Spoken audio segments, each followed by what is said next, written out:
No time for mansplaining! This place is gonna blow!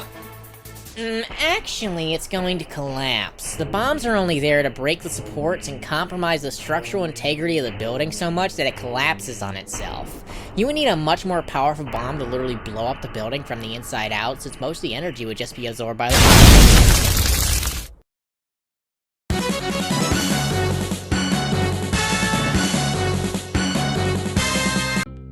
This is what I'm here for.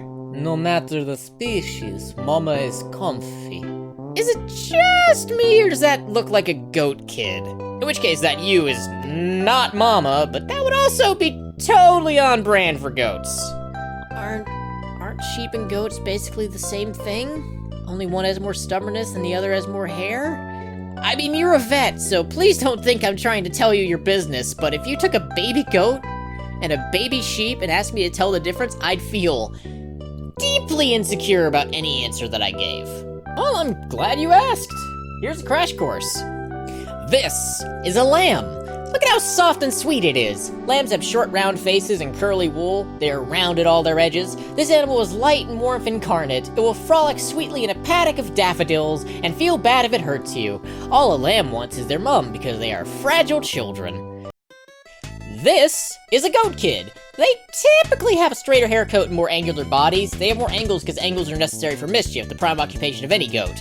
Its cuteness is not a reflection of its sweet and pure soul, unlike the lamb. This animal uses cuteness as a disguise. You will let your guard down and then it will smack you with its little hard head, eat everything you own, and spread vicious rumors that destroy your career.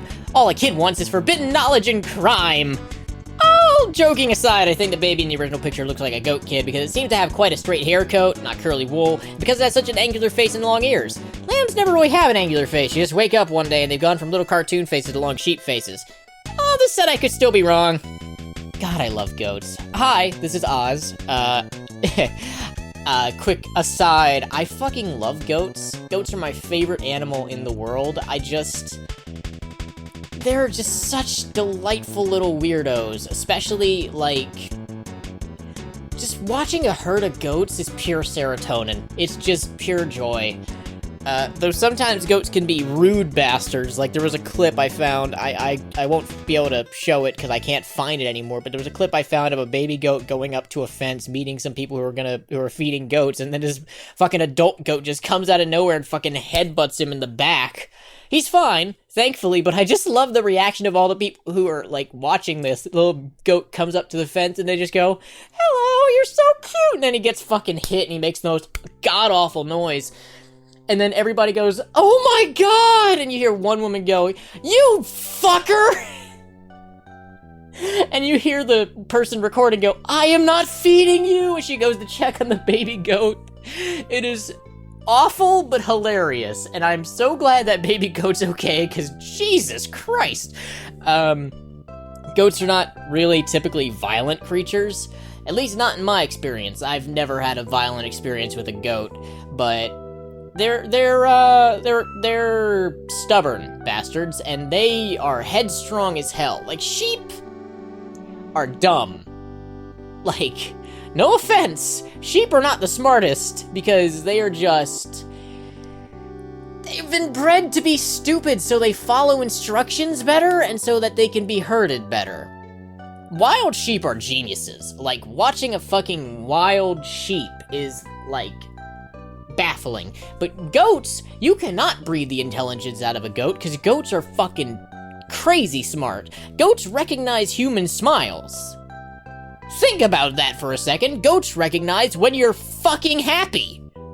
And they'd rather interact with you when you're happy. That's insane. Goats are the best. I love them. They're just sweet and mischievous as all hell. Like, yeah, they're mischief incarnate, but they're also, like, the sweetest, just the sweetest boys and the sweetest girls. That's B-O-I and G-O-R-L, by the way. Boy and girl. I just love goats. Go watch some goat videos. Goats are great. Hell yeah.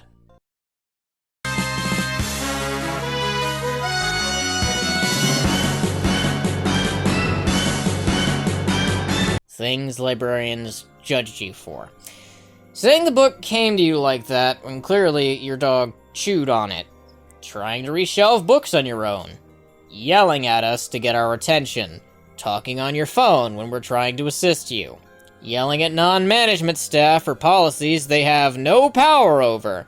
Asking for more time on the computer when the session has already logged you off. You need to ask for that time 5 minutes ago. Asking us to look something up for you by the call number. The call number tells you where it is. Please just give me the title. And getting upset with us for anything COVID related. Things librarians do not judge you for unless they're bad at librarianing. Reading erotica. Using the copier incorrectly. Not speaking English as a first language. Being an adult, not reading grown-up books. Owing fines. Liking romance novels. Finding out your child's card is blocked because they've been billed for books they've secretly been hiding behind their dresser. Having books overdue. You liking graphic novels and comics. Your child liking graphic novels and comics. Seriously, we just want them to read. Taking books off a display. Asking us to check and make sure we don't have a book you returned. With COVID and quarantining books, more things are getting missed, so asking a librarian to do a shelf check is okay, but be nice. We are so tired and busy. If you say something like, if you're busy, feel free to check when you have the time and get back to me. We will love you. We'll probably be like, you've been nice, so I'll go right now. Things librarians judge, but don't judge you for. James Patterson. Look, we all know everyone likes him. That's great. We love that people read because of him, but we do judge James Patterson as an entity. He's got so many goddamn books! They take up so much goddamn space. James, Jimmy, Jimsicle, just stop putting your name on things. Please, we are begging you. Liking James Patterson is valid. Being James Patterson is not valid. I don't know how else to explain the Patterson thing. Like, legit, we understand people like him. We appreciate that. We don't judge people for loving him, but almost every one of my coworkers will see JP's 10 fucking shelves and be like, why did I deserve this? It's like, how can I explain this? It's like Supernatural. People who love Supernatural are cool, enjoying Supernatural is valid, but also the Turbo Hell show is not valid. No, okay, dumb. I've got a better one. It's like, not judging people who like Harry Potter, but judging the hell out of Rowling. It's like that, except JP isn't problematic as far as I know, just irritating. I looked up how many books James Patterson has under his name, not just written, but that other people have written, possibly, and that James Patterson has published under his own name. Over 200 books! Why? What purpose does this serve, Mr. Patterson? Why?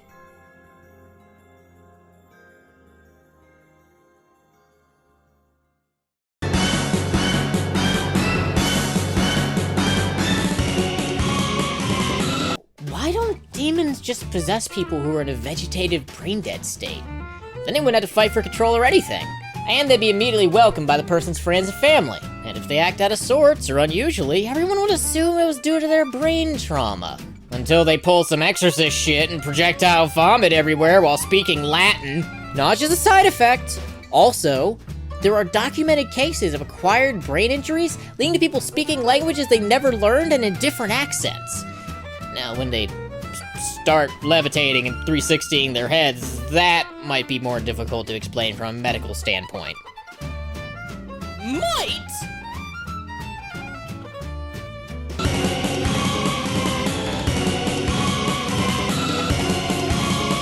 My uncle slept with... Nothing can prepare you for what this ask says. My uncle slept with Bill Murray once and he said it wasn't that great. I don't believe this person's uncle had sex with Bill Murray, but I do believe that it was underwhelming.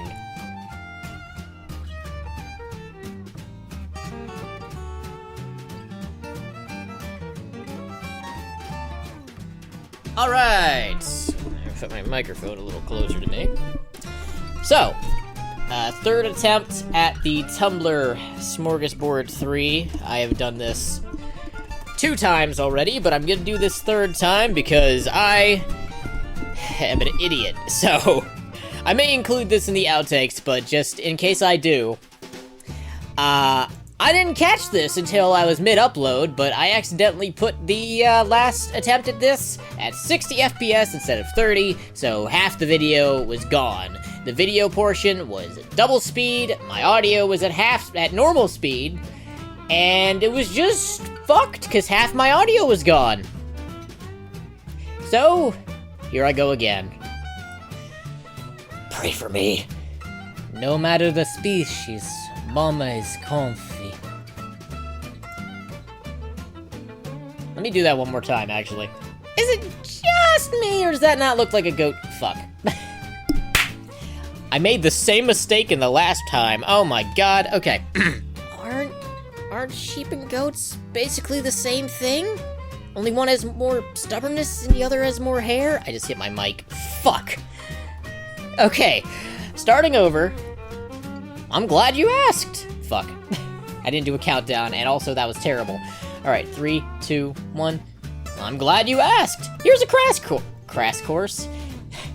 Yes, the punk band Crass is here to tell you about goats. Finding out your child's card is blocked because they've been billed for books they've secretly been hiding behind their dresser. Let me try that one again. Your child liking graphics and novels and... fuck. Things librarian judge, but don't judge you for. And they'd be immediately recognized... fuck. Immediately recognized. And they'd be immediately fuck, why'd I do it again?